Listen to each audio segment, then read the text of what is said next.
ఉమ్మడి వరంగల్ జిల్లా వ్యాప్తంగా భారీ వర్షం కురుస్తోంది. మహబూబాబాద్, బయ్యారం, కొత్తగూడ, గంగారం, గూడూరు, గార్ల మండలాల్లో కుండపోత వర్షం పడుతోంది. తెల్లవారుజాము నుంచి వాన దంచి కొడుతోంది. దీంతో అధికారులను అప్రమత్తం చేశారు కలెక్టర్ అద్వైత్ కుమార్ సింగ్, ఎస్పీ సుధీర్ రామ్నాథ్ కేకన్. జనం అవసరం ఉంటే తప్ప ఇండ్ల నుంచి బయటకు రావద్దని సూచిస్తున్నారు. వాగులు, వంకలు, చెరువులు దగ్గరగా వెళ్లొద్దని చెప్పారు అధికారులు. వర్షానికి సంబంధించి డీటెయిల్స్ కృష్ణమోహన్ అందిస్తారు. వరంగల్ ఉమ్మడి జిల్లా వ్యాప్తంగా చెరువులు నిండుకుండలా మారాయి. చాలా చోట్ల చెరువులన్నీ కూడా మత్తడి దునుకుతున్నాయి. అయితే గత 2 రోజులుగా కురుస్తున్నటువంటి వర్షాల నేపథ్యంలో ప్రధానంగా ఏజెన్సీ ప్రాంతాలకు సంబంధించినటువంటి దగ్గర వాగులు, వంకలు ఉధృతమైనటువంటి ప్రవాహంతో ఉన్నాయి. మరోవైపు చెరువులైతే పూర్తి స్థాయి సామర్థ్యంతో నిండుకుండలా మారాయి. ఏమాత్రం కొద్దిపాటి వర్షం పడ్డా మత్తడి దునుకుతున్నాయి. దీంతో వాగులు, వంకలు పొంగిపొల్లుతుండడం రాకపోకలకు కొన్ని చోట్ల ఇబ్బంది అవుతుంది. వర్షం పడినప్పుడైతే మాత్రం జనం ఇళ్లకే పరిమితం కావాల్సిన పరిస్థితి కనిపిస్తుంది. అయితే మహబూబాబాద్ జిల్లాలో మాత్రం రాత్రి నుంచి ఎడతెరపు లేకుండా వర్షం కురుస్తుంది. దీంతో ఇటు మహబూబాబాద్ కావచ్చు, బయ్యారం, కొత్తగూడ ఈ మండలాలకు సంబంధించినటువంటి దగ్గర మాత్రం కంటిన్యూ వర్షం పడుతుంది. మరోవైపు ఎల్లో అలర్ట్ ఉమ్మడి జిల్లా వ్యాప్తంగా కూడా ఉంది. అతి నుంచి అతి భారీ వర్షాలు పడే అవకాశం ఉందనేది వెదర్ రిపోర్ట్ చెబుతుంది. ఈ నేపథ్యంలో ములుగు, అదేవిధంగా భూపాలపల్లి ఈ 2 జిల్లాలలో అత్యధిక వర్షపాతం నమోదయ్యే అవకాశం ఉందనేది అంచనా వేస్తున్నారు. సేమ్ టైంలో మహబూబాబాద్ జిల్లాలో కూడా కంటిన్యూగా వర్షాలు పడుతున్న నేపథ్యంలో అధికార యంత్రాంగం అయితే పూర్తిగా అప్రమత్తమైందని చెప్పొచ్చు. మహబూబాబాద్ జిల్లా కలెక్టరేట్లో కూడా కంట్రోల్ రూమ్ ఏర్పాటు చేశారు. ఇటు జిల్లా కలెక్టర్ కావచ్చు, అటు జిల్లా ఎస్పీ ఇద్దరు కూడా ఎప్పటికప్పుడు పరిస్థితిని పర్యవేక్షిస్తున్నారు. కింద స్థాయి అధికారులతో కూడా సమీక్షలు నిర్వహిస్తున్నారు. అయితే ప్రధానంగా ఏజెన్సీ ప్రాంతంగా ఉన్నటువంటి కొత్తగూడ కావచ్చు, బయ్యారం అలాంటి మండలాల్లో వర్షం కంటిన్యూగా పడుతున్న నేపథ్యంలో కూడా చాలా చోట్ల వాగులు, వంకలు పొంగిపొర్లే అవకాశం ఉంటుంది. కాబట్టి ముందు జాగ్రత్తగా అధికార యంత్రాంగంతో కూడా అప్రమత్తం చేశారు. ఇటు గంగారం కావచ్చు, గూడూరు, గార్ల ఈ మండలాల్లో కూడా సేమ్ వర్షం కంటిన్యూగా పడుతూనే ఉంది. భారీ వర్షపాతం పడే అవకాశం ఉందనేది వెదర్ రిపోర్ట్ నేపథ్యంలో జిల్లా కలెక్టర్ కావచ్చు, ఇటు ఎస్పీ కావచ్చు కొన్ని సూచనలు కూడా చేస్తున్నారు. ఎవరు వాగులు, వంకల చెరువుల దగ్గరకు వెళ్ళవద్దు. విద్యుత్ తీగలు, కరెంటు వైర్లు, విద్యుత్ స్తంభాల దగ్గరకు సంబంధించిన దగ్గర కావచ్చు, అదేవిధంగా అక్కడ నిలబడకుండా ఉండాలి. వర్షం పడే సమయంలో సాధ్యమైనంత వరకు ఇళ్లకే పరిమితం కావాలి. ఎందుకంటే పిడుగులు పడే అవకాశం ఉంటుంది. సేమ్ టైంలో ఈదురుగాలులకు సంబంధించి కూడా భారీగా గాలులు వీచే అవకాశం ఉంటుంది. చెట్లు కానీ స్తంభాలు నేలవాలే అవకాశం ఉంటుంది, నేలకూలే అవకాశం ఉంటుంది. కాబట్టి అలాంటి చోట్ల ఉండకుండా ఉండాలనే చెప్తున్నారు. సేమ్ టైంలో పశువులను కావచ్చు, గొర్రెలను కావచ్చు ఇవి మేపడానికి అడవులలోకి తీసుకెళ్ళొద్దు, వాగులు దాటి వెళ్ళొద్దు అని చెప్తున్నారు. చేపలు పట్టడం కావచ్చు, అదేవిధంగా స్విమ్మింగ్ సంబంధించి కావచ్చు, వీటి అన్నింటినీ కూడా నిషేధిస్తున్నాం. ఎవరు కూడా అలా వెళ్ళవద్దు అని కూడా విజ్ఞప్తి చేస్తున్నారు. సేమ్ టైంలో మా ములుగు జిల్లాకు సంబంధించి కూడా ములుగులో 2 రోజులు కంటిన్యూగా వర్షం పడింది. అయితే ఈరోజు ఉదయం నుంచి అయితే మాత్రం వర్షం కొంత బ్రేక్ ఇచ్చిందని చెప్పచ్చు.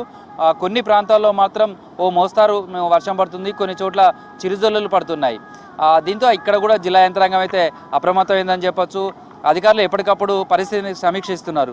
అయితే గోదావరికి సంబంధించి కూడా చూస్తే గోదావరి పరివాహ ప్రాంతానికి సంబంధించి నిన్నటి వరకు ఉధృతంగా ఉన్నటువంటి గోదావరి ప్రవాహం క్రమంగా తగ్గుతూ వస్తుంది. ప్రస్తుతం అయితే నిలకడగా గోదావరి ప్రవాహం ఉంది. ఎగున వస్తున్నటువంటి వరద కొంత తగ్గింది. అయితే మళ్ళీ అటువైపు మహారాష్ట్ర కావచ్చు, ఛత్తీస్గఢ్ వర్షాలు పడితే మళ్ళీ గోదావరి పెరిగే అవకాశం ఉంటుంది. కాబట్టి అధికారులు అయితే గోదావరి తీర ప్రాంతానికి సంబంధించి ఇటు మంగపేట కావచ్చు, ఏటునాగారం, అదేవిధంగా వెంకటాపూర్, వాజేడు, కన్నాయగూడెం ఈ 5 మండలాలకు సంబంధించి గోదావరి తీర ప్రాంత ప్రజలను అయితే అలర్ట్ చేశారు. అది 2 రోజుల నుంచి కంటిన్యూగానే అధికారులు వాళ్ళని అప్రమత్తం చేస్తున్నారు. ఏమాత్రం మళ్ళీ వరద పెరిగితే మాత్రం అధికారులు సూచనలు ఏవైతే చేస్తారో వాటిని పాటించాలి.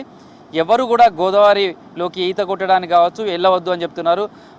ఇటు అదేవిధంగా చూస్తే ఇటు వెంకటాపూర్ కావచ్చు, వాజేడు మండలాలకు సంబంధించినటువంటి దగ్గర పేరూరు దగ్గర కూడా గోదావరి ప్రవాహం ప్రస్తుతం నిలకడగా ఉంది. నిన్న ఉధృతమైనటువంటి ప్రవాహం ఉండే 2వ ప్రమాద హెచ్చరిక వరకు కూడా చెరువులోకి వచ్చింది. కానీ మళ్ళీ క్రమంగా గోదావరి ప్రవాహం తగ్గుతుండటంతో అధికారులు కావచ్చు, స్థానికులు కూడా ఊపిరి పీల్చుకుంటున్నారు.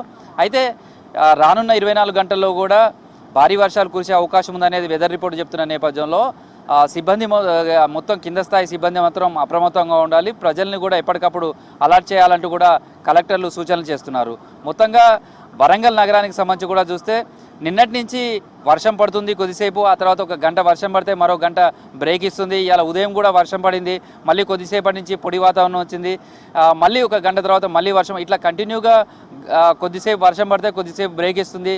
దీంతో వర్షం పడ్డప్పుడు మాత్రం ఒక 15 నుంచి 20 నిమిషాలు కంటిన్యూ కనుక వర్షం పడితే చాలా చోట్ల రోడ్లు జలమయమవుతున్నాయి. చాలా వరకు కూడా డ్రైనేజీలు పొంగి పొర్లుతున్నటువంటి పరిస్థితి చాలా చోట్ల కనిపిస్తుంది. నగరంలో అనేక ప్రాంతాల్లో ఇదే సిచ్యువేషన్ కనిపిస్తుంది. హన్మకొండలోని బస్ స్టాండ్ కావచ్చు, అదేవిధంగా వరంగల్ బట్టల బజారు, లోతట్టు ప్రాంతాలకు సంబంధించిన చాలా కాలనీల దగ్గర ఇలాంటి సిచ్యువేషనే కనిపిస్తుంది. నిన్న కూడా జీడబ్ల్యూఎంసీ కమిషనర్ కావచ్చు, మేయర్, ఇతర అధికారులు కూడా ఆయా ప్రాంతాల్లో పర్యటించారు. ఎక్కడైతే లోతట్టు ప్రాంతాలు ఉన్నాయో లేదా వర్షం పడ్డప్పుడు డ్రైనేజీలు పొంగి పొర్లుతున్నాయో అక్కడ ఉన్నటువంటి రోడ్లు ఏదైతే ఇబ్బంది పడుతున్నారో ట్రాఫిక్, అక్కడ తీసుకోవాల్సిన తక్షణ సాయం సంబంధించినటువంటి దాని మీద కూడా అధికారులు చర్యలు తీసుకుంటున్నారు. సేమ్ టైంలో ఇటు హన్మకొండ నుంచి ములుగు వెళ్ళే దగ్గర దారిలో కటాక్షపూర్ ఉంటుంది. కటాక్షపూర్ దగ్గర లో లెవెల్ బ్రిడ్జి నుంచి కూడా దాదాపు ఫీట్ పై నుంచి వాటర్ ఫ్లో పోతుంది. దీంతో ఇటు హన్మకొండ నుంచి ఎటు నాగరం కావచ్చు, ములుగు అటువైపు వెళ్ళే వాహనాలన్నీ కూడా ఇబ్బంది పడుతున్నాయి. చాలా డెడ్ స్లో తోటి వాగు దాటాల్సినటువంటి పరిస్థితి కనిపిస్తుంది. ఎగువన కురుస్తున్నటువంటి వర్షాలు కావచ్చు, వరదతోటే కటాక్షపూర్కి సంబంధించినటువంటి చెరువు అయితే ప్రవాహం చాలా ఎక్కువగా ఉంది. లో లెవెల్ బ్రిడ్జి పైనుంచి వాటర్ ఫ్లో పోతున్నది. మొత్తంగా వర్షాల నేపథ్యంలో అయితే అధికార యంత్రాంగం అయితే అప్రమత్తంగా ఉందని చెప్పుకోవచ్చు. రానున్న 24 గంటల్లో కూడా చాలా చోట్ల వర్షాలు ఎక్కువ నమోదయ్యే అవకాశం, ఎక్కువ వర్షాలు పడే అవకాశం ఉందనేది వెదర్ రిపోర్ట్ చెప్తున్న నేపథ్యంలో అయితే అధికార యంత్రాంగం అంతా కూడా అలర్ట్గా ఉందని చెప్పుకోవచ్చు. ఇది ప్రస్తుతం వరంగల్ ఉమ్మడి జిల్లాకు సంబంధించినటువంటి వెదర్ రిపోర్టు. వీడియో జర్నలిస్ట్ దశరథతో కృష్ణమోహన్, V6 న్యూస్, వరంగల్.